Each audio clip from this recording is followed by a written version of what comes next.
There are fresh accounts of civilian casualties and severe damage inflicted by Russia as the 10th day of its invasion of Ukraine begins. The mayor of the port city of Mariupol said his city was simply being destroyed. It's still enduring shelling, as are the northern cities of Chernihiv and Kharkiv. Ukraine's President Zelensky has expressed anger that NATO foreign ministers have again ruled out imposing a no-fly zone, saying that their failure to act was giving a green light to Russian bombings. NATO's Secretary General said that the organisation had a responsibility to ensure that the conflict didn't spread to other countries. And Australia has offered a state funeral to the family of legendary cricketer Shane Warne, who's died at the age of 52. Adored by millions of fans worldwide, he was considered by many to be the greatest spin bowler of all time. Japanese Defense Ministry officials say North Korea is believed to have launched a ballistic missile on Saturday morning. There are no reports of damage. The South Korean military's Joint Chiefs of Staff says the projectile was launched from the Sunan area toward the Sea of Japan. Sunan is located just outside Pyongyang. Japanese officials say the projectile may have fallen outside Japan's exclusive economic zone. The launch comes after a test firing last Sunday. It's the 9th such incident this year. In January, the North conducted 7 launches of projectiles that included long-range cruise missiles and tactical guided missiles. The launch threatens the peace and security of Japan, the region, and the international community. It's absolutely unacceptable. It also violates UN Security Council resolutions, and we strongly condemn it.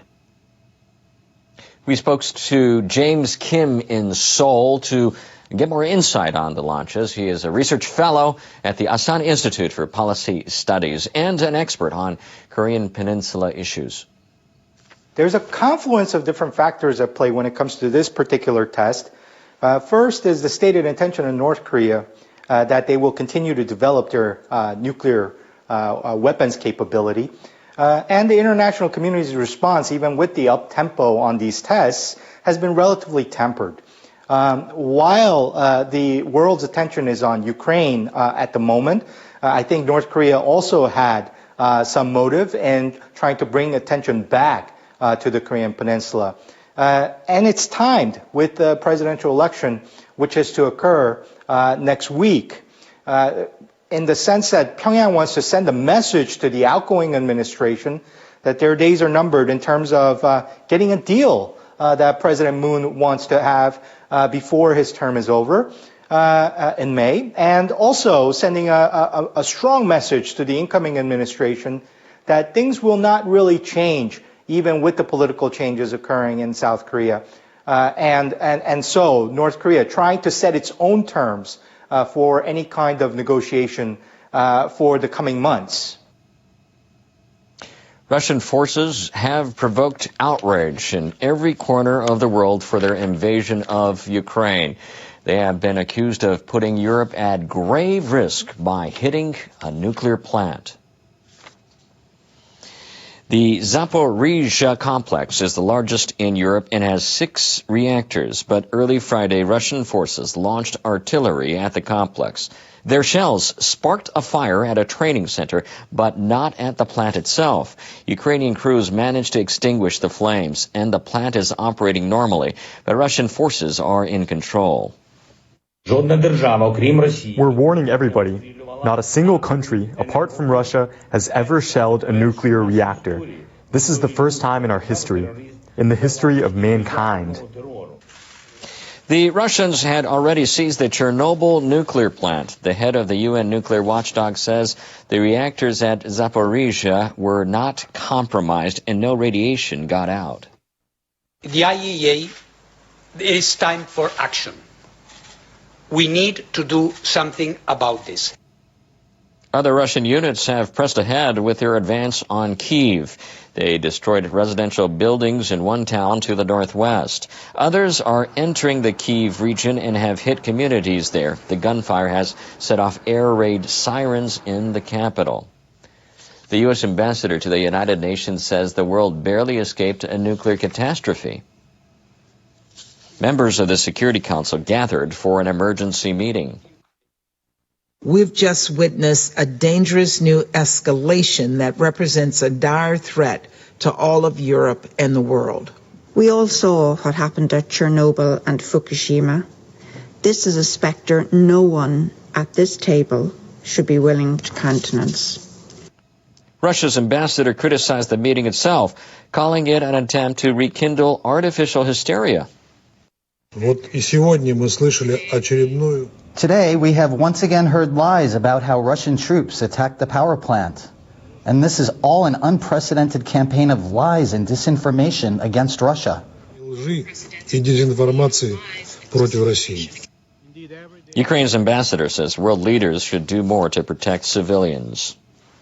It is already the common duty of the international community to stop Russian murderers and terrorists. Stop by closing the skies over Ukraine. Kislycha says the attack on the plant could have ended the history of Europe. NATO allies have rejected Ukrainian demands that the alliance defend the airspace over the country. They say stepping in would lead to a broader European war. Yet, they also criticize the attack on the nuclear plant. Foreign ministers from NATO member countries met Friday in Brussels. Prior to the meeting, NATO Secretary General Jens Stoltenberg slammed Moscow over reports that Russian forces had seized Europe's largest nuclear power facility. This just demonstrates the recklessness of this war and the importance of ending it, and the importance of Russia withdrawing all its troops and engaging in good faith in diplomatic efforts. U.S. Secretary of State Antony Blinken stressed that NATO members are treaty-bound to act in collective defense if any member comes under attack. We seek no conflict, but if conflict comes to us, we're ready for it, and we will defend every inch of NATO territory.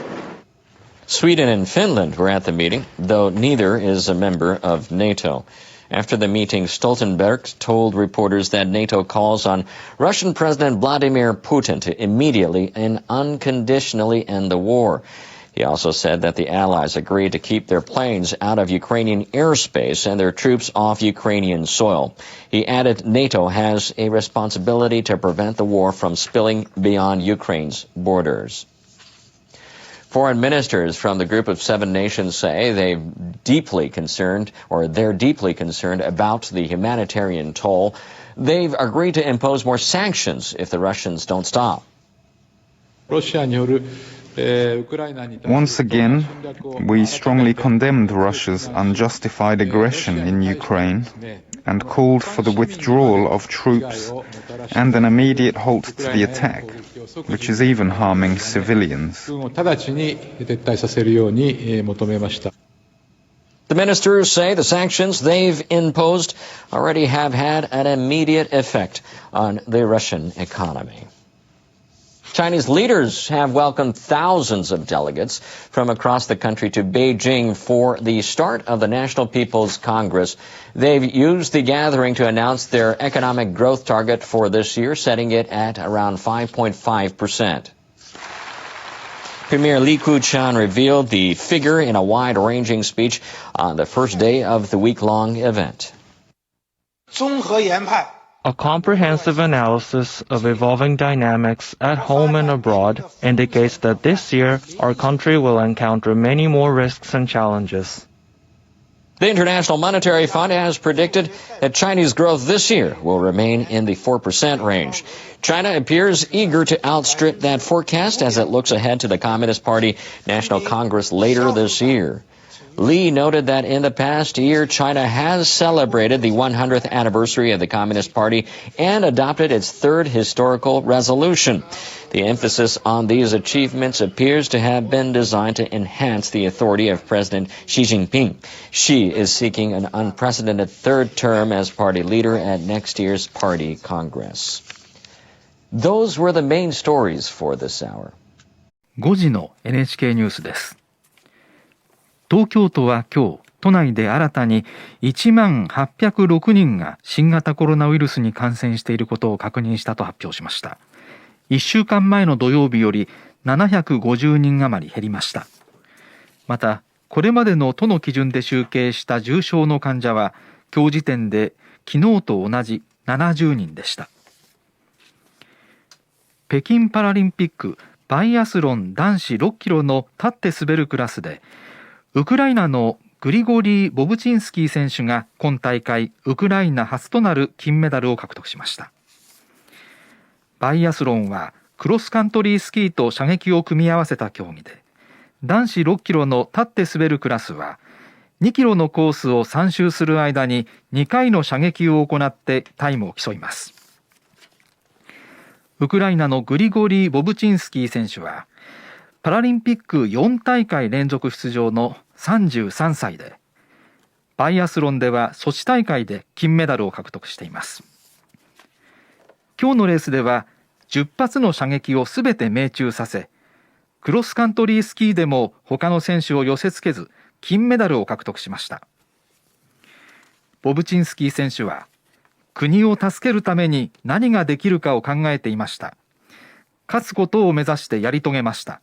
それが私のできることでしたと話していました。一方、日本からは冬の大会で4大会連続出場となる42歳の佐藤圭一選手が出場しましたが、射撃で2発を外し、滑りでも順位を落として11位でした。銀メダルはドイツのマルコ・マイヤー選手、銅メダルはカナダのマーク・アレンツ選手でした。またバイアスロンの女子6キロの視覚障害のクラスでもウクライナのオクサナ・シシュコバ選手が金メダルを獲得しました。銀メダルはドイツのリン・カーツマイヤー選手、銅メダルはドイツのレオニー・マリア・バルター選手でした。さらにバイアスロンの男子6キロの視覚障害のクラスではウクライナの選手がメダルを独占しました。金メダルはビタリー・ルキヤネンコ選手、銀メダルはオレクサンドル・カジク選手、銅メダルはドミトロ・スヤルコ選手でした。これでウクライナの金メダルは今大会3つ目となりました。またバイアスロン女子6キロ座って滑るクラスではウクライナ出身でアメリカ代表のオクサナ・マスターズ選手が金メダルを獲得しました。アメリカのオクサナ・マスターズ選手は北京大会が冬と夏通じて6回目のパラリンピック出場で、冬はクロスカントリースキーとバイアスロン、夏はボートと自転車の競技に出場し、合わせて10個のメダルを獲得している世界的なパラアスリートです。1989年にウクライナで生まれたマスターズ選手は、生まれた時から両足の長さが異なる障害があり、7歳の時にアメリカ人の養女となりました。北京大会の開幕を前に、今月1日に本番の会場で行われた練習で、マスターズ選手はビブスの左胸にウクライナの国旗をハートにかたどったマークをつけて、ロシアによる軍事侵攻が続く出身地のウクライナへの思いを表していました。マスターズ選手は今日午前に行われたバイアスロン女子6キロ座って滑るクラスに出場し、2回の射撃で10発をすべて成功させてトップでフィニッシュし、パラリンピックで自身11個目のメダル獲得を果たしました。銀メダルは中国のセン・イリン選手、銅メダルはアメリカのケンドール・グレッチ選手でした。マスターズ選手はアメリカとウクライナという2つの国を代表できることをとても誇りに思っている。スポーツの力というのは本当に素晴らしく、団結することで自分たちの力以上のものを表現することができる。この金メダルは幼い私に戦う意欲と困難な状態に立ち向かう力を学ばせてくれたウクライナのためのものでもあると思いを語りました。八千がお伝えしました。5時5分になります。